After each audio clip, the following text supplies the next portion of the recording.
तो हेलो भाइयों, कैसे हो आप सब। आशा करता हूँ कि बहुत ही अच्छे होंगे। और जो चतुर्थ श्रेणी का पेपर 3 दिन बाद है, उसकी तैयारी आपकी बहुत बढ़िया चल रही होगी और मॉक टेस्ट वगैरह लगा रहे होंगे आप अच्छे से। तो आज अपन इस बारे में बात करेंगे कि मेरा है 19, 20, 21 3 शिफ्टों में पेपर है। तो मेरा है 21 वाली पहली शिफ्ट में, 6 शिफ्टों में पेपर है। आपका कौन सी शिफ्ट में पेपर है ये बताओ, आप कमेंट करके जरूर बताओ। और सेंटर कहाँ है, जैसे कि मेरा सेंटर तो है अंता में सेंटर है मेरा, प्रिया स्कूल है अंता, अंता सेंटर है। आपका कहाँ है बताओ। उसके बाद अपन बात करते हैं कि मॉक टेस्ट। अब 3 दिन बचे हैं, 3 दिन बचे हैं। 3 दिन में 3 मॉक टेस्ट जरूर लगाओ, क्योंकि क्वेश्चन करने की आदत बनेगी तो अच्छा रहेगा, वहाँ पे नेगेटिव थोड़ा कम होगा। क्योंकि अभी जब मैं लगा रहा हूँ जैसे मॉक टेस्ट, तो उसके बाद मेरा 100 के समथिंग अटेम्प्ट रहता है सारे टेस्टों में। 6 से 7 टेस्ट लगाए हैं मैंने मॉक टेस्ट, जिसमें से 2 टेक्स्ट बुक से लगाए हैं और 2 उत्कर्ष से लगाए हैं और 2 कलाम से लगाए हैं। लगभग इतना ही लगाया है ना। और एक और टेस्ट लगाया था मैंने लक्ष्य कला से, इसके भी लगाए थे 1-2 टेस्ट। तो सब में यही अटेम्प्ट रहा है, 100, 104, 90, 95, इतना ही अटेम्प्ट रहता था। और क्या है ना कि ठीक है आसान पेपर आता है, लेकिन रुका नहीं जाता। इस वजह से क्या है, नेगेटिव बहुत ज़्यादा हो जाते हैं। जैसा कि पटवारी में भी यही रहा था, लेकिन पटवारी में बढ़िया बात क्या थी कि सही करने पर 2 नंबर और नेगेटिव करने पर आधा नंबर कट रहा था। लेकिन यहाँ पर बहुत ज़्यादा दिक्कत है भाई। यहाँ पे 120 क्वेश्चन है, 200 नंबर है। तो यहाँ पे सही करने पर केवल अपन को 1.5 नंबर मिलेगा और नेगेटिव करने पर आधा नंबर कटेगा। तो बहुत ज़्यादा डिफरेंस आएगा। जैसे कि मैंने पहले एक टेस्ट में मेरे जैसे 75 सही हुए और 25 गलत हो गए मान लो, है ना। और एक वैसे ही टेस्ट में 85 सही हो गए और 20 गलत हो गए। तो उस हिसाब से जैसे 75 वाले में बने मेरे 110 नंबर, क्योंकि 25 गलत हुए तो 12.5 नंबर वहां से कटे, सीधी सी बात है ना। और 85 वाले में क्या हुआ, 85 वाले में बने 130 नंबर। तो डायरेक्ट 20 नंबर का डिफरेंस आता है। तो ये अंतर बहुत ज़्यादा है। इस वजह से अपन को क्या है, ज़्यादा से ज़्यादा मॉक टेस्ट देके नेगेटिव को कम से कम करना पड़ेगा। भले से कम अटेम्प्ट करेंगे लेकिन सही अटेम्प्ट करेंगे। और सबके यही अटेम्प्ट रह रहे होंगे लगभग। और राइट भी 75 से 85 के समथिंग सबके यही रह रहे होंगे। सबके सही भी इतने ही निकल रहे होंगे, क्योंकि लगभग तैयारी सभी की एवरेज तैयारी है जो इतनी है, 75 से 85 के ही के 70 से 80 के बीच में निकल रहे होंगे सही। बाकी अपन बात करते हैं कि सेफ अटेम्प्ट। देखो सेफ अटेम्प्ट जैसी कोई चीज़ नहीं होती है, मेरे को तो ऐसा लगता है। क्योंकि भाई लेवल वहीं जाके पता लगेगा। जैसे टेक्स्ट बुक में दे रहा था तो बहुत तगड़ा लेवल था, तो यहाँ पे 70 के समथिंग ही सही निकलते थे। और कलाम वगैरह में 75 से 80 के समथिंग, और लक्ष्य में 80 से 85 के समथिंग सही निकले थे मेरे। तो वही है, वहाँ पे भी यही चीज़ होगी कि लेवल कैसा रहता है, उस हिसाब से अटेम्प्ट रहेंगे, उस हिसाब से सही निकलेंगे। अब वहाँ पे कैसे डिसाइड करें कि अपना सेफ अटेम्प्ट कितना रह सकता है। वहाँ पे बैठेंगे पेपर देने, 2 घंटे का पेपर है अपन। तो अपन के जो पहले चरण में जितने क्वेश्चन, जो मान लो मेरे पहले चरण में हो गए 70 क्वेश्चन। अब 70 क्वेश्चन वो क्वेश्चन है जो बिल्कुल एकदम कंटेस्ट, जो मैं पढ़ के आया हूँ, जो मैं याद करके आया हूँ और जो मुझे कंफर्म 100% कंफर्म है वही किए हैं। तो मान लो 70 क्वेश्चन है, मेरे को लग गया कि ये पेपर थोड़ा टफ है। 120 में से 70 ही एकदम मतलब खतरनाक तरीके से जो मैं कर सकता था उतने कर दिए। तो उससे 10 से 15 क्वेश्चन आप बढ़ा सकते हो, 90-95 के समथिंग अटेम्प्ट कर सकते हो। उसके बाद इससे ज़्यादा नहीं कर सकते। ज़्यादा से ज़्यादा 20 प्लस कर लो उसमें, इससे ज़्यादा प्लस नहीं करना है। अगर मान लो 80 हो गए, मतलब थोड़ा लेवल कम है पेपर का, 80 सही हो गए पहले चरण में, तो उसके बाद आप 100 तक अटेम्प्ट कर सकते हो।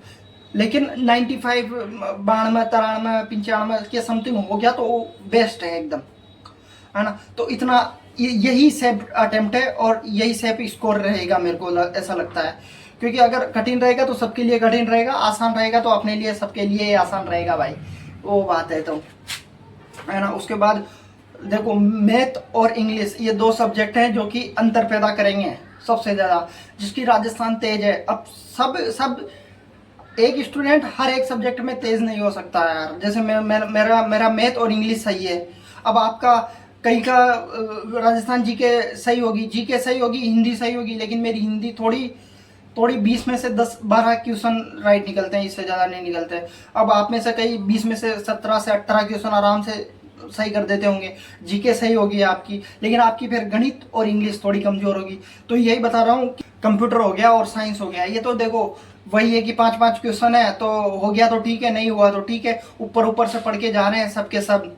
तो दो ही सब्जेक्ट है जो कि इसमें अंतर पैदा करेंगे, एक तो गणित है, एक इंग्लिश है, यही चीज़ है। बाकी बात बताओ आपकी। बहुत डर लग रहा है भाई, मेरे को भी ऐसा लग रहा, बहुत डर लग रहा था, बहुत ही हालत खराब है अभी तो।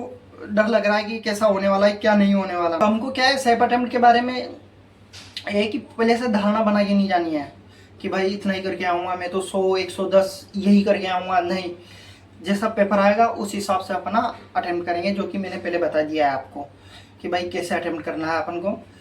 क्योंकि क्योंकि भाई अगर पहले से बना के जाएंगे, अगर मान लो पेपर ज़्यादा टफ आ गया और 110 अटेम्प्ट करके आ गए, क्योंकि मार साहब ने बोला है यूट्यूब के 110 तो अटेम्प्ट करके आना ही पड़ेगा, लेकिन वहाँ पे पेपर सिचुएशन क्या है, वहाँ पे जो सिचुएशन रहेगी उस हिसाब से रिएक्ट करना है अपन को, उस हिसाब से अटेम्प्ट करना है। 80 से लगभग 100 के समथिंग तो अटेम्प्ट करना ही है। क्योंकि अगर ये वीडियो आप देख रहे हो, मतलब आपकी तैयारी बहुत बढ़िया है, कोई आपको सोचने की ज़्यादा ज़रूरत नहीं है। तो लगभग 95 से 100 के बीच में तो आराम से अटेम्प्ट तो कर ही लोगे आप, है ना। बाकी मैं तो यही कहता हूँ कि जितने ज़्यादा मॉक टेस्ट और PYQ लगा सकते हो, लास्ट के 2-3 दिन बचे हैं, अब लगा लेते हैं।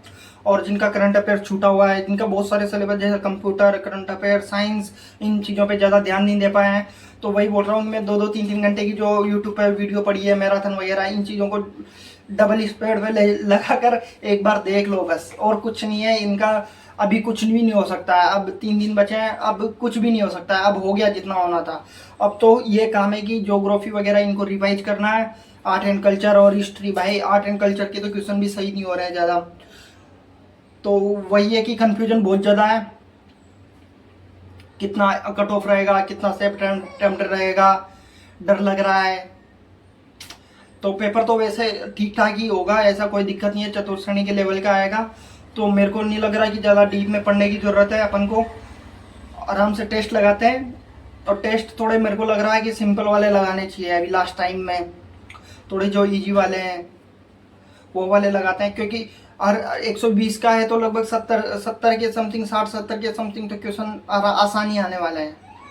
तो इस हिसाब से देख लेना आप, क्योंकि सबका लेवल अलग अलग रहता है भाई। कोई ज़्यादा पढ़ने वाला होगा जो कि कमेंट करेगा इस वीडियो में, जो अपने जैसे हैं मीडियम छात्र, जो कि जिनकी नॉर्मल तैयारी है, ना ज़्यादा ही अच्छी है, ना ज़्यादा कम है, ठीक ठाक तैयारी है। पेपर पास करने के लिए आवश्यक है, मतलब पेपर का पास करने के लिए पर्याप्त है, इतनी तैयारी तो है। तो यही है कि आपके लिए, सबके लिए शुभकामनाएं, बेस्ट ऑफ लक है। आप भी बोल सकते हो कमेंट में, और आपका सेंटर और एग्ज़ाम किस डेट को है ये भी बता देना। बाकी मेरे को लग रहा है हर शिफ्ट में ऐसा होगा ना कि जैसे क्वेश्चन तो देखो बाहर आ ही जाते हैं, हर शिफ्ट के क्वेश्चन बाहर आ जाते हैं, ऐसी कोई दिक्कत नहीं है। तो उस हिसाब से पता लग जाएगा कि क्या क्वेश्चन आ रहा है, किस हिसाब से क्या आ रहा है, सब पता लग जाएगा। कौन से टॉपिक से क्वेश्चन उठा रहे हैं, कौन से नहीं उठा रहे हैं, क्योंकि ये नॉर्मलाइजेशन कम से कम करने की कोशिश करेंगे। इस हिसाब से ही पेपर सेट होगा, तो उस टॉपिक से ही दूसरी शिफ्ट में भी क्वेश्चन बनेगा। तो इस हिसाब से लास्ट के 1-2 दिन में जैसे जिनका 21 को है वो तो 19-20 का देख के करके चला जाएगा, लेकिन जो 19 को है उनको, जिनको सरप्राइज मिलेगा 19 को, तो वही बात है भाई, सबका अपना अपना फायदा और नुकसान होता है। और अच्छे से पेपर दो, मैं भी देता हूँ, फिर बात करेंगे पेपर देने के बाद कि कैसा रहा, क्या रहा, कैसा पेपर आया, कैसा नहीं आया, क्या लेवल था पेपर का। ठीक है, धन्यवाद वीडियो देखने के लिए। चैनल को सब्सक्राइब कर देना, वीडियो को लाइक कर देना। जय हिंद, जय भारत।